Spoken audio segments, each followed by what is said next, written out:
Hello guys, in this video I am going to show you how to comment to a post on the Detecht application. But first I just want to mention, don't forget to subscribe to my channel, because at 10,000 subscribers I am going to show you my whole YouTube revenue statistics and growth strategy, how to make money online. So let's jump into it.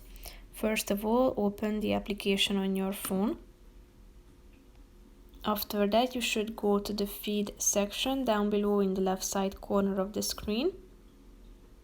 And after that, you should search among the posts and tap on the relevant one that you would like to check out in more details and to which you want to comment. Tap on this chat box icon. Here you can find the write a comment section down below, so type in your own comment.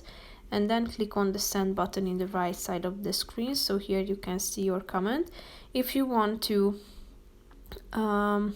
reply, you just need to slide to the right side of the screen and then you can reply to a comment.